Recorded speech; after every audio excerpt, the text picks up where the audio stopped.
Olá pessoal, é um grande prazer estar novamente com vocês, hoje trazendo um tema muito importante, que é o autismo versus a maternidade atípica. Nos últimos anos nós temos ouvido falar muito sobre o autismo e hoje temos a felicidade de trazer ela, minha xará, Débora, uma mãe, né, que eu tive o prazer, o prazer de acompanhar aí nessa caminhada, e ela vai compartilhar conosco aí um pouco, né, de todo esse caminho que ela tem feito com o filho dela. E eu queria que ela se apresentasse um pouco, falasse um pouco dela para nós. Olá, pessoal. Bom, obrigada, gente, por esse convite, né? A gente já tem, eu e a Débora temos bastante tempo aí já de convivência. É muito importante, eu acho muito legal vocês trazerem esse tema, né? E é muito bom, né? Como outras mães, tantas outras mães que hoje em dia está passando, né, pela mesma situação. É um caminho, é um percurso, claro, para cada um é de uma forma, né? Cada um segue o percurso de um jeito, mesmo porque tem a pessoa com autismo, cada pessoa tem uma dificuldade mais específica, né? Então é muito, muito individual, né? Então obrigada por trazerem o tema, eu fiquei muito feliz com o convite. Nossa, tô muito feliz por ter aceitado, né? Porque não é todo mundo que quer falar sobre isso. Eu acho super importante, eu acho muito bacana o projeto de vocês. Parabéns pelo projeto. Obrigada. E tudo que eu vou falar aqui, é claro, é a minha vivência, né? Não é nada especialista, não é nada estudado, mas é o meu dia a dia. Dentro do que eu vivo, eu vou tentar passar um pouquinho, né, para vocês e para quem está assistindo também. A gente até vai trazer profissionais, né, para falar sobre o tema de uma forma clínica mesmo, mas a gente acha muito importante, porque nós, né, por que a gente se deparou com esse tema? Porque a gente se depara com mães que têm filhos atípicos, ou seja, autista, tem TDAH e tem dificuldades, especialmente dificuldades escolares. Sim. É uma luta muito grande e esse tema tem vindo até nós com grande frequência, infelizmente, e nós vemos que é muito importante a gente ver o lado. Antes de trazer a psicóloga, a gente queria trazer uma mãe para ver o olhar da mãe, como que é, né? A prática mesmo, né? Isso. Do dia a dia e tudo mais. E assim, é um assunto, né? Não tem como não relacionar, né? A partir do momento que a gente vira, né? Que a gente vira a chave para maternidade atípica, começa uma luta, né? Em tudo. Então, a gente precisa, sim, do apoio de especialistas, de advogados e de profissionais o tempo todo, né? É bem complicado, mas nada é impossível. É interessante, né, você falar sobre virar a chave, porque realmente é o necessário, né? É o ponto, assim, de partida para muita mãe, realmente, é virar essa chave. A gente vai falar mais disso por aqui também. Bom, mas então, eu já falei, né, que o nome dela é Débora. E quantos anos você tem? Você mora aqui em Jundiaí mesmo? Sim, hoje eu tenho 33 anos, moro em Jundiaí, nasci, sempre morei aqui, nunca me aventurei a sair daqui. Tenho um filho, só o Valentim, e o Valentim tem 4 aninhos. E a gente, né, nesse meio do percurso aí, a gente descobriu o autismo, né, ele já é laudado, né, um dia de cada vez, cada dia é uma experiência nova, cada coisa que a gente vai fazer diferente, tem toda uma programação. E você sempre sonhou em ser mãe? Sim, sempre quis ser mãe, sempre foi um sonho assim, eu sempre quis, eu nunca pensei na hipótese de não ser mãe, né, eu sou uma pessoa um pouco, gosto das coisas do meu jeito, gosto de ter o controle um pouco das coisas, e olha como é engraçado, né?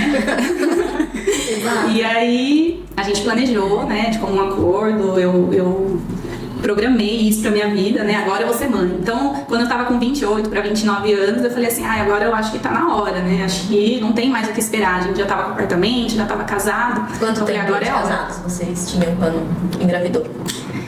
De casados, 3 anos, mas a gente, né, tava junto já há bastante tempo. De casados eram 3 anos. Quando vocês estavam planejando, assim, passou pela cabeça de vocês que essa poderia ser uma possibilidade? Imagina. Porque assim, os pais, né, toda pessoa que planeja, a gente percebe isso, e nós também, né, nós não somos mães ainda, mas a gente vê que quando tem uma pessoa, um casal que tem um filho, tá esperando um filho, a expectativa primeira é, menina, será que vai ser com o pai, com a mãe?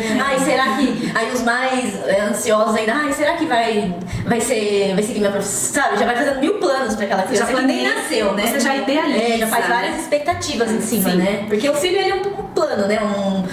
Um sonho, então... E você quer estar na sua fase, na melhor fase, do melhor jeito, né? Pra que venha essa criança, né? Você quer estar com as coisas estabilizadas, então... mas não passou em momento nenhum pela minha cabeça. Eu acho assim, a gente sente... né? Posso falar, gente? vou falar por mim, eu senti muito medo durante a gestação, medo quando tá no começo de perder, mas eu acho que são medos comuns, né? Que você passa por um período que seu corpo muda, tudo muda, então você tem algumas inseguranças, eu tive algumas inseguranças sim, mas nunca pensei na possibilidade, né?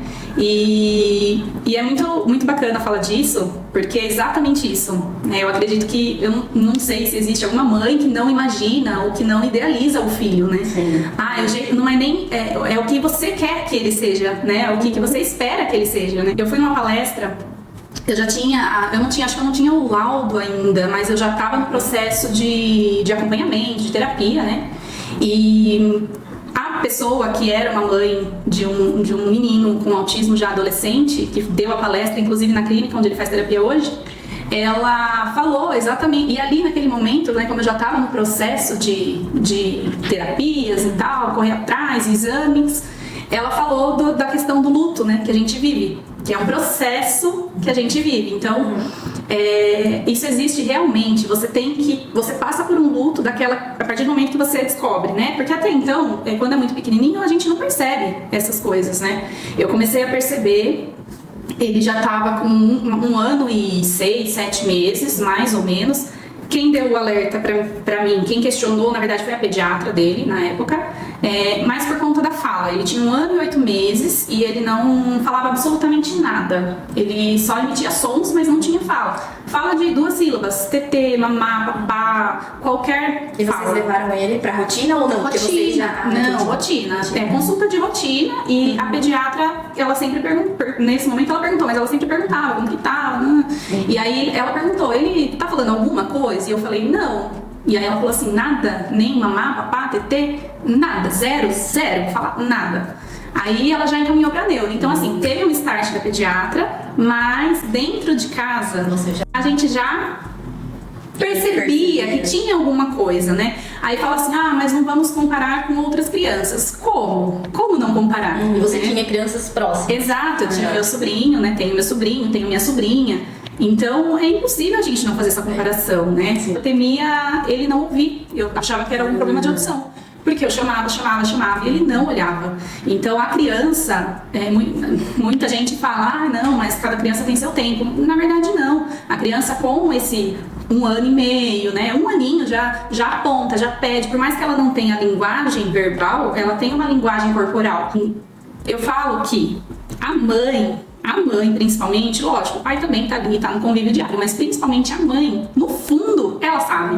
Ela sabe que precisa investigar alguma coisa. Então, quando a pediatra falou, no mesmo momento eu não pensei, eu não falei, imagina, né, ela tá louca. Não, no mesmo momento eu marquei a consulta, eu fui atrás e eu já comecei a correria, né, se tiver, ok, vamos fazer o que precisa ser feito e ponto, né. Então, a partir do momento que a gente tem esse start, né, vive-se sim um luto para aquela criança que você idealizou, aquela maternidade que você idealizou, ela não vai acontecer. Então você precisa ali, né, cortar uma ideia que você tinha e começar do zero. E é interessante que você teve esse start e você aceitou ir, né? Falou, ok, vamos correr atrás, né? Sim. Mas existem muitas mães que não entram no processo de luto, principalmente porque não se bloqueiam a entrar por medo, né? De tudo que vem, né? E acabam falando, não tem nada a ver, né? Não se meta com o meu filho e pronto, né? Então Sim. é bem interessante. Inclusive, numa consulta com uma outra neuro que acompanha ele hoje, ela falou isso pra mim. Ela falou assim, nossa, que bom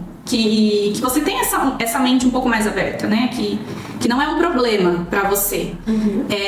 Porque eu queria que todos os pais fossem assim. Então eu tenho muitos pais que chegam aqui, pai, mãe, familiares, e eles falam, não, doutora, ok, vamos fazer, mas meu filho não tem nada. Demorou pra laudar, pra chegar a uma conclusão ali? Ou...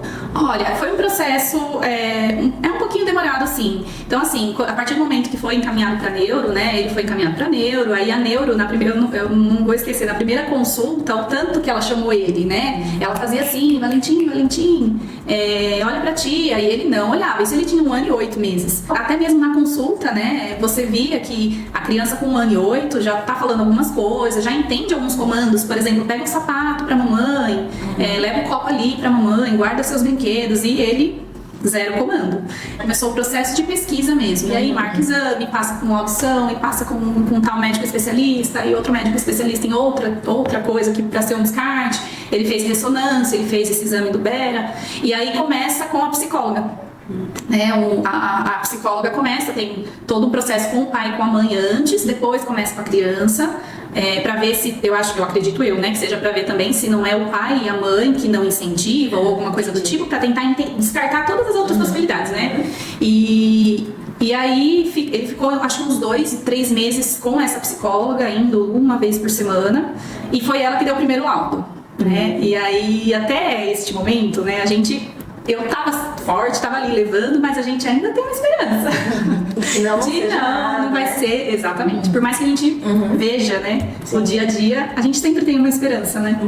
E aí ela deu o primeiro laudo. Então, quando ela deu esse primeiro laudo, aí voltou pra neuro, aí a neuro já pediu as terapias, aí eu falei, é sério. Eles falam que os pais, né, de autistas, eles passam por 5 fases. Que é o momento do luto, que é quando realmente descobre, o momento da raiva. Sim. Porque né? A barganha, tentar ali negociar, negociável.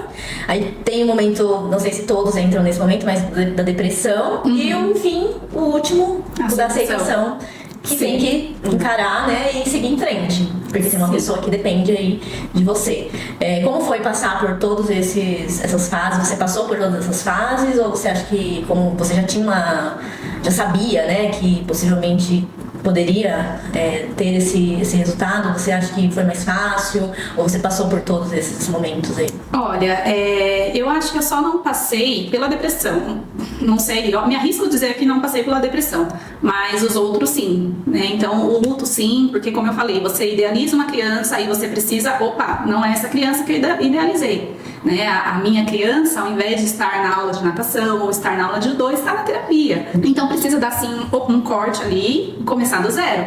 E é um mundo que a gente não conhece, né? Então você não estuda, por exemplo, não só o autismo, né? Mas todas as outras deficiências, né? Ninguém estuda para ser mãe de qualquer outra criança atípica, né? Tem esse momento do luto, sim, isso eu passei. A negação, no sentido, na verdade, mais no sentido de por que eu, do questionamento, né? Poxa, por que comigo? Por que eu? Porque a gente tem muito medo. Eu acho que a maternidade comum já traz muito medo. Atípica, então, eu hoje, por exemplo, eu penso muito, meu medo é muito com as pessoas com ele, né? O tratamento que ele vai ter, que ele vai receber isso de fora, seja na escola, seja no trabalho. Então, esse hoje é o meu principal medo, assim, mas assim, eu tô pensando muito pra frente, né? Mas é inevitável, como que a gente não pensa? Não tem como. Isso não significa que vai ter momento, né? Que tenham momentos da vida que você não dá uma recaída, que você fala, poxa vida, né? Então, as recaídas, às vezes vão acontecer. E você, por exemplo, os familiares próximos, amigos, enfim, como que foi? Não foi muito fácil, né? Eu acho que quando nasce uma criança na família, né? Não é só o pai e a mãe que idealiza a criança, né? Todo mundo fica feliz, é sempre uma bênção, né? Então todo mundo acaba idealizando um pouquinho também e querendo participar daquele momento e tal. Então eu ouvi de tudo. Eu ouvi não, imagina, né? Ele é muito novinho, tem criança que fala com 5 anos, né? E eu ouvi também não, você tá certa, tem que ir atrás. Então a gente ouve de tudo. É como se fosse, por exemplo, a gestação comum, que todo mundo opina, ainda palpite, mas assim, eu acho que o que importa é você seguir o que você acredita, o que você acha. Como eu falei, no fundo a gente sabe. A gente talvez não queira enxergar, a gente talvez, né, não queira aceitar de momento, mas lá no fundo, como mãe, você sabe que tem alguma coisinha diferente. Então eu acho que hoje eu tô muito nessa de me ouvir, né? E muito importante. Deixa os outros falarem. E assim, nessa parte eu não me arrependo nem um pouco, porque eu sei que o tratamento iniciado bem antes, quando ele ainda tinha 1 ano e 9 meses, ou 2 aninhos que ele começou, eu sei que foi muito importante pra ele. Então hoje ele tá a coisa mais linda, né? Mas eu sou suspeita. Mas todo esse progresso, se eu não tivesse ido lá atrás, hoje ele não estaria. Ia atrasar, né? Algumas coisas. Sim, muitas coisas. Então, E a gente eu não me percebe, arrependo né? de ter. Muitas pessoas começaram o tratamento aí com Sim. 3 para 4 anos. Sim. E olha quanto tempo já se perderam Sim. aí, né? Sim, infelizmente sim. E às vezes porque eu ouvi uma opinião, às vezes porque a própria mãe ou pai não aceitou, né? Às vezes porque eu ouvi uma opinião e falou, é verdade, vou esperar mais um pouco. E eu não, eu desde o começo falei assim, ok, vamos, porque se não for nada, beleza, eu não perdi nada, mas e se for? Se for, eu não perdi tempo. Então eu sempre pensei assim. E você chegou a se inserir em algum grupo de apoio de mães atípicas ou alguma mãe específica que te ajudou nesse início ou não?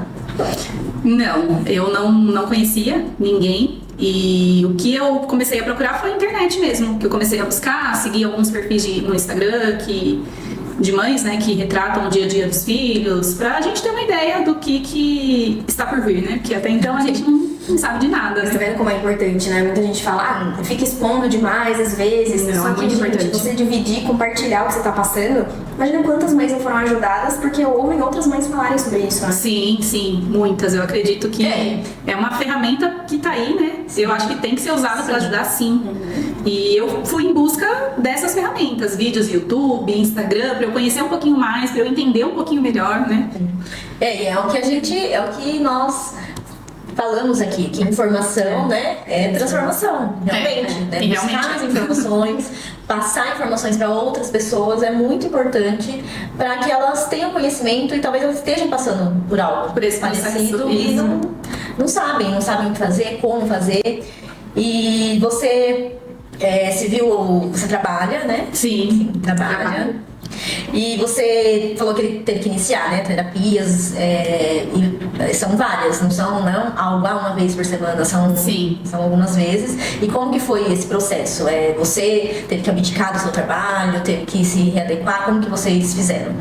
Então, no começo, quando ainda não tinha o laudo definitivo, porque o laudo ele vem depois de algumas terapias, então mais alguns profissionais, além da psicóloga, observam a criança, né? E esse laudo ele vem um pouco depois das primeiras terapias. Então, quando ele começou a fazer as primeiras terapias, aí começa uma outra briga, né, das mães atípicas, que é conseguir as terapias. Então, sim, seja pelo plano ou seja pela rede municipal, mas a gente precisa começar a brigar, né? No meu caso foi com o plano. No começo eu paguei particular, porque eu preferi pagar particular do que deixar ele esperando. Eu achei que era uma urgência, então eu tive condições e paguei particular. Tivemos, né, não só eu, mas eu e meu esposo. E a partir do momento que eu consegui, aí eu não fiz mais a particular e fiz somente as do plano. Hoje ele faz bastante terapia, hoje ele faz 6 terapias por semana. É puxado. Uma adaptação mesmo da rotina Sim. total. É que não inicia assim, né? Inicia 1, 2 por semana. Aí volta, tem um relatório da clínica, né? Que as terapeutas que acompanham ele volta pra neuro, aí a neuro pede mais horas ou menos horas, ou pede a interferência de algum outro profissional, e assim a gente vai, né? É um percurso que ele vai mudando a rota aí. Hoje é algumas interessante, vezes. né? Porque hoje em dia as mães conseguem ter uma noção de que, por exemplo, tem profissionais que podem auxiliar a cortar o caminho, o atalho, a tentar que não seja tão estressante assim. Por exemplo, a advocacia, né? Quando a gente tem que intervir em algum Sim. momento pra ajudar, porque Sim. o plano não tá querendo conceder algo que precisa, ou, né, mesmo na terapia e tratamento e tudo mais. Então é bem interessante, porque hoje em dia a mentalidade é essa. Mas na sua época, por exemplo, né, não se fala tanto assim, né, sobre Não. isso, sobre o auxílio, né, assim. Não, nessas áreas. acho que tava começando um pouquinho a vir mais à tona Sim, o assunto, né? Hoje tá muito mais evoluído. Sim. Hoje, não sei quanto tempo foi, qual foi os motivos, né? Geralmente o motivo é porque não tem vaga, etc. Mas hoje mesmo a gente tem clientes, né, conhecidos que estão numa fila gigantesca, esperando chegar o momento. Aí tem essa briga com os planos, porque realmente eu não sei se se tem alguma ligação, mas eu acredito que da pandemia pra frente foi que realmente veio à tona mesmo esse assunto, né? E a gente acabou encontrando diversas pessoas com filhos atípicos e estão aí, né? Lutando. Mas aí você não abdicou em momento algum do seu trabalho, você continuou trabalhando hoje. Sim, continuei trabalhando, né? Mas isso só foi possível porque eu tenho o apoio da minha mãe. Mãe, te amo. E assim, assim, isso também é muito importante de falar, porque qual seria a opção, né? Ou você se dedica a levar o seu filho todos os dias nas terapias, ou ele não faz as terapias e não progride. Então, não tem muita opção. Então, a rede de apoio, né, é muito importante. É muito importante. É uma rotina cansativa. Então, por exemplo, hoje, né, lá no começo era um pouquinho mais tranquilo, eram menos horas de terapia. Hoje ele faz 6 terapias por semana, fora as terapias do plano, né, do convênio que ele faz. Tem uma pessoa da rede municipal que acompanha ele também, mais na parte pedagógica. Então, é uma rotina puxada.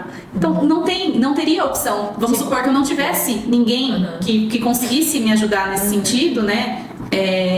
Não teria outra opção. Ou eu, ou meu esposo, alguém precisaria parar de trabalhar.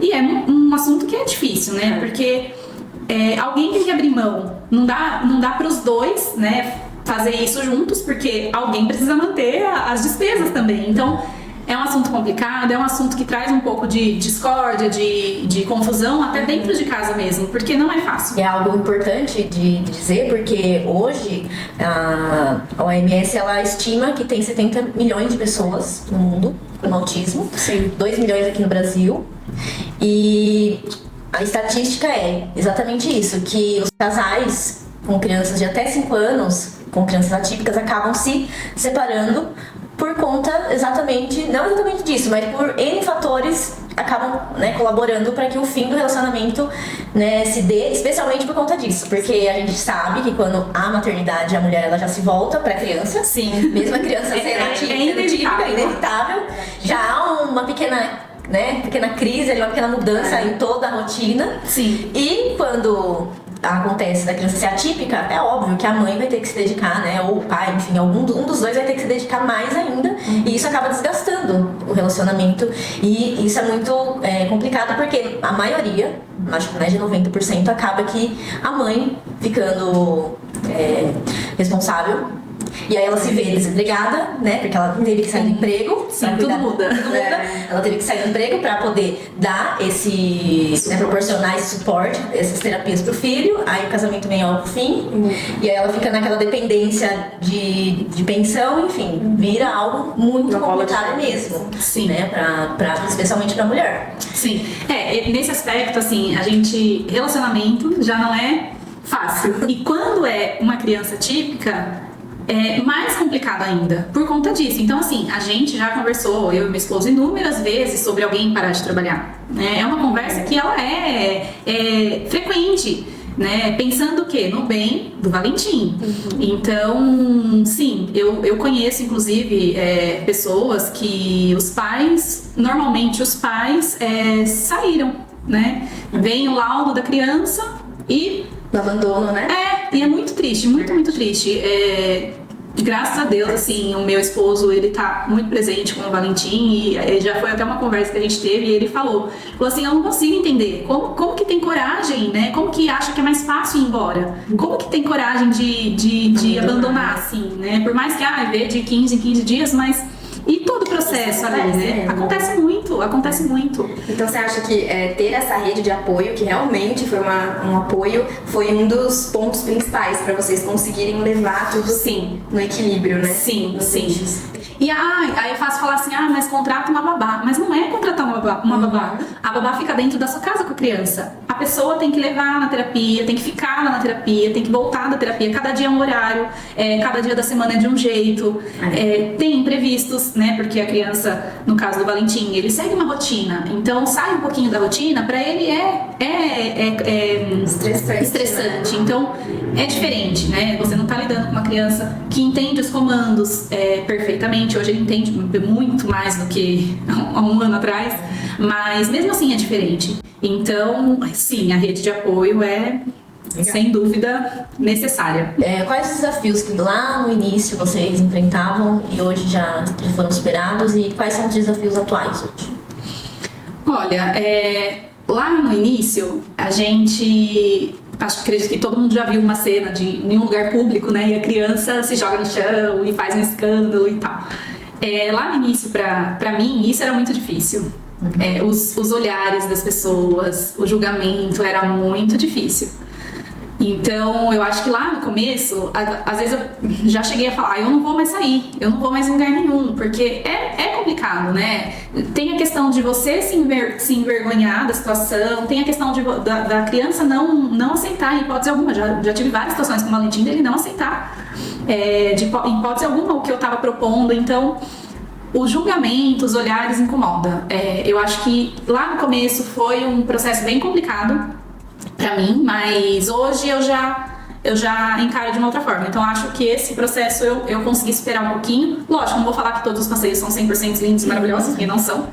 Mas eu acho que o que eu fiz, assim, que pra mim agora hoje é diferente, é identificar. Então sempre que eu saio com ele hoje, eu saio com o colar, né, do quebra-cabeça colorido, que representa o autismo. Muita gente conhece, muita gente não conhece.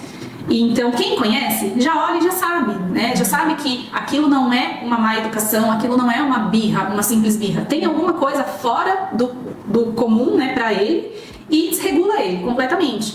Falando então, do colar, já pra alertar quem não sabe, né, como funciona, onde te apresentaram sobre o colar, né? Ou foi nas terapias? Como que você ficou sabendo que isso era uma... as terapeutas, né, elas sempre nos recomendaram vários tipos de ferramentas. Então, por exemplo, a comunicação visual. Como o Valentim, ele tem 4 anos hoje, ele é verbal, hoje ele fala, até um tempo ele era não verbal, não falava nada, mas ele não se comunica do jeito certo ainda, ele não... Então assim, mãe, eu quero água, mãe, eu tô com fome, mãe, eu quero fazer... Não tem essa comunicação ainda. Eu acredito sim que ele vai ter essa comunicação, quanto a isso pra mim tá tranquilo, né? É só uma questão de tempo. E aí elas sempre me orientaram a comunicação visual. Então a gente usar figuras, a gente mostrar pra ele o que vai ser feito, né? Pra ele saber o que vai acontecer e não ter uma crise aí no meio do caminho. Então hoje a gente tem usado esse método das figuras, que tem ajudado bastante. E aí no site das figuras eu encontrei o colar. E aí quando eu comprei as figuras eu vi o colar, a gente já sabia do símbolo, tudo, né?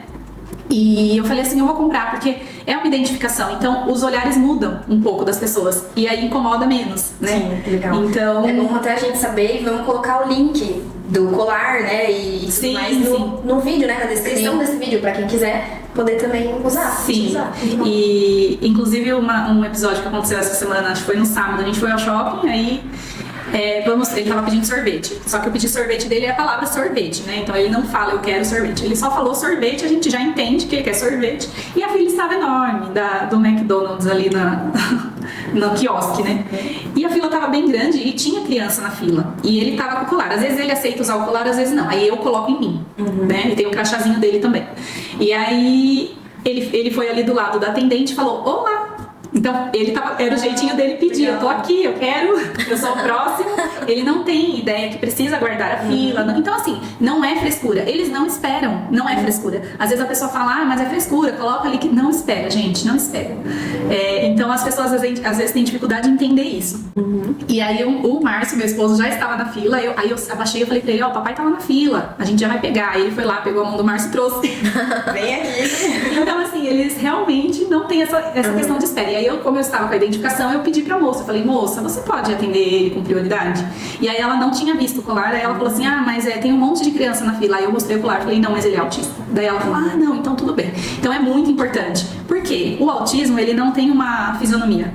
E eu acho muito legal a gente falar disso também. Muito, verdade. Então, assim, não tem como você saber se você não identificar, assim como o TDAH, assim como outras deficiências também que não são visíveis. Então, você precisa identificar. E aí eu acho que a partir do momento que eu comecei a identificar, na verdade, você não liga muito, porque você já tá falando, né? De alguma forma você tá mostrando. O Márcio chegou até a fazer uma tatuagem, né?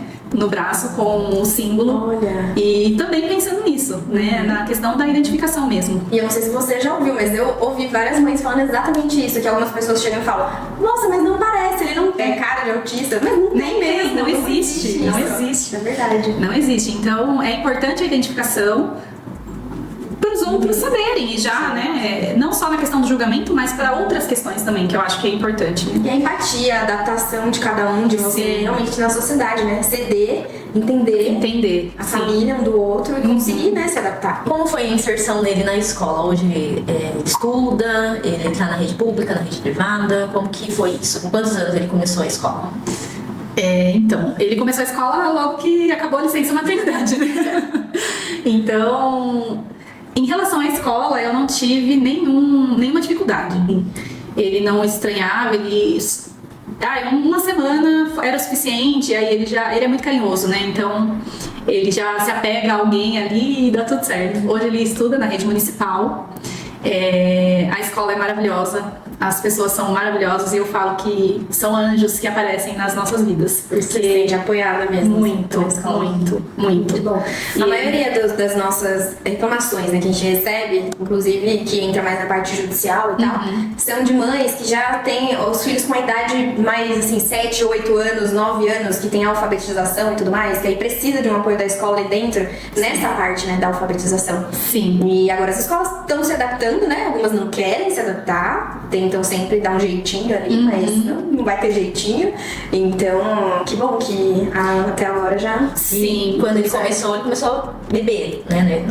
Ele escola. começou a beber. E conforme foi indo, a escola nunca pontuou nada sobre falar alguma coisa pra chamar vocês, falar alguma coisa, não. Então, não aconteceu porque foi bem na época da pandemia. Ah, sim, ele não estava em aula. Ah, entendi. Então, assim, não teve alerta da escola, mas em relação à escola, quando até precisou voltar, depois que passou a pandemia e voltou às aulas, a adaptação foi bem tranquila, a gente não teve nenhum problema com relação à escola, nunca tivemos, e inclusive ele mudou de escola esse ano, começou no comecinho do ano nessa escola, e a gente com muito medo, né, de não conhecer as pessoas, de não conhecer porque, assim, é diferente uma criança que chega em casa e fala tudo o que aconteceu. Então, a criança que chega e fala, ai mãe, a professora é isso, a tia é aquilo, a diretora é fulano, o meu amiguinho é isso, é completamente diferente. A Valentim não fala absolutamente nada pra gente. Então, a gente tem uma insegurança muito grande em até, vamos supor, colocar uma babá dentro de casa, porque infelizmente, né, hoje em dia a gente tem que ter medo mesmo. São tantas coisas absurdas que acontecem e no caso dele, ele não vai falar pra gente o que tá acontecendo. Então a gente sempre tem muito medo em relação a isso. Mas com o tempo, né, conversamos com a escola, conhecemos os profissionais e foi muito bom. Ele adora, ele vai, não tem crise nenhuma pra ir pra escola, já é a rotina dele, então é super tranquilo essa parte. Ele tem uma pessoa que acompanha ele na sala, que acompanha ele em tudo. Então, a hora da merenda, acompanha ele pra comer, acompanha ele pra ir ao banheiro, porque são coisas que crianças da idade dele já fazem sozinhas, mas ele não. E aí, até emendando aqui, tem a questão dos níveis de suporte, né? Que eu acho que é bacana a gente comentar também. Às vezes a pessoa pensa que o nível de suporte é o nível 1, 2 e 3. O 3 é uma criança agressiva. E na verdade não é isso. Na verdade é o tanto de suporte que a criança precisa. Hoje o Valentim ele está como nível de suporte 2, né? Então o nível de suporte 1 é uma criança autista que precisa de um nível de apoio um pouquinho menor, né? Que consegue fazer bastante coisa sozinha. E no caso do Valentim, hoje ele está no 2. Então ele precisa de ajuda em algumas atividades, sim. Então precisa ter esse profissional dentro da escola. Talvez. É interessante que a escola está disponibilizando isso. Sim. A gente se depara com muitas escolas que não estão disponibilizando. Sim. Então, pode ser que isso mude, né? A gente nunca sabe, né? Então pode ser que ele fique ali até os G5. Pode ser que numa próxima escola eu precise brigar também. E aí a gente vai brigar, porque é direito dele ter essa acompanhante, né? Então é legal falar disso também. Um outro assunto que eu acho que é bacana é a questão da medicação, né? Eu conheço algumas crianças que a neuro pede a medicação, indica a medicação, ou às vezes por muita agitação, enfim, mas é uma coisa que a gente pensa muito também, né, porque inclusive nessa palestra que a pessoa comentou do luto e faz muito sentido. Ela falou assim, eu achava o máximo que meu filho não era medicado. E hoje ele, com 15 anos, ele é medicado. Então, pode mudar. E a gente precisa ter ciência disso. Então, hoje o Valentim não toma absolutamente nada de medicação. Mas eu sei que pode vir a acontecer, entendeu? Depende das coisas que vão entrando na vida dele também, né? Porque são sentimentos, emoções novas, né? Sim. Tudo é muito relativo. Não dá pra, vai ser assim pra sempre. Não, pode ser que mude. Pode ser que hoje ele é nível 2, vá pro 3, volte pro 1. Então, é legal ter essa consciência também, né? Porque você vai viver algumas experiências diferentes nesse período. É uma coisa que os pais que estão aí, talvez começando esse caminho, estão descobrindo, começando uma investigação, que eles tenham, né, essa consciência de que não é algo que vai ser por um período e vai acabar. Não, é algo que você tem que ter persistência. E pra vida, né? É pra vida. E acho que a palavra é essa, ter persistência de sempre buscar o melhor. pro seu filho, porque não vai ter um fim, ele vai precisar ter um suporte. Sim. Então, os pais precisam ter essa consciência também, né? Sim. Bom, é isso. Agora eu queria pedir pra você deixar um recado final para as mães que nos assistem, para quem tá aí com a gente, né? Uma mensagem que foi importante para você, que você gostaria que outras mães também soubessem disso. Olha, o que eu diria assim é: acreditem nas crianças de vocês, acreditem que elas serão capazes de fazer tudo o que você imagina que é possível. Cada dia é uma luta, cada dia é uma descoberta diferente. Então, cada dia que para as pessoas por exemplo, ele falou um não. Nossa, o dia que ele falou um não, a gente ficou tão feliz e fez a maior festa. Então, para as pessoas que são coisas comuns, pra gente tem uma importância e um significado que vocês não imaginam. É muito gratificante. Então, acho que o recado é esse: persistir, não desistir e acreditar, principalmente acreditar. Eu acredito muito que o Valentim ele vai ser o que ele quiser. Eu acredito muito nisso. Eu acredito que ele vai poder se desenvolver e que ele tem tudo pra ser o que ele quiser daqui pra frente. Eu acho que essa fé que a gente deposita é muito importante. Então, acho que esse seria o meu recado, assim. E lógico, né? Como eu falei, se lá no fundo você já sente, você já sabe, vai atrás, né? Não escuta as outras pessoas, vai atrás, porque é um bem para o seu filho. E se você não for, tá prejudicando, não é você, não é ninguém da família, é o seu filho. Então, a gente tem que pensar única e exclusivamente neles. Muito bom, muito obrigada de ter vindo, aceitado esse desafio e estar aqui com a gente. Eu creio que suas palavras vão chegar assim a muitas mães, muitos corações, que vai realmente ajudar muitas pessoas. E você pode produzir mais conteúdo sobre isso, viu? Fale mais sobre isso, acho que vai dar muito certo. Gente, eu que agradeço. Obrigadão, viu? Nada, agora a gente vai falar um pouquinho sobre os patrocinadores do nosso podcast aqui, do nosso bate-papo. Temos 2 até o momento, né? Começando aqui com o Gumercindo da Laqua, chefe Gumercindo da Laqua. Ele tem fornecido os macarrons que vocês veem a gente comendo durante o podcast. E, como eu sempre falo, é muito bom. Tem trazido aí muita riqueza aí pro nosso podcast. Ter esses coloridinhos aí que são uma delícia. Eu vou comer todos agora. Que a Débora falou bastante até agora, não comeu nenhum, já comer já.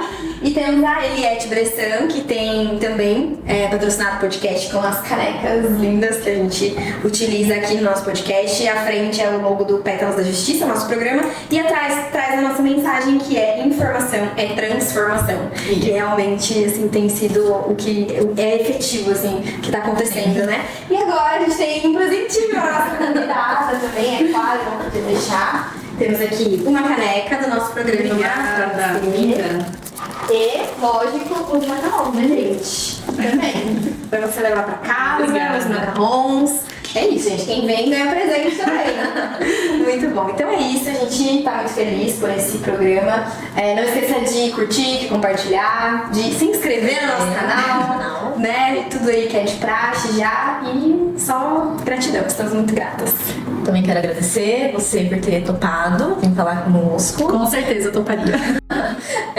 Muito feliz por tratar esse tema, que é muito importante, tem se tornado cada vez mais importante e espero que tenha, de fato, eu tenho certeza que tem muita gente que estava precisando ouvir tudo isso e vai ajudar eles, com certeza. Muito obrigada. Obrigada, gente. meninas. Obrigada. Obrigada. Tchau, tchau. Tchau. Tchau.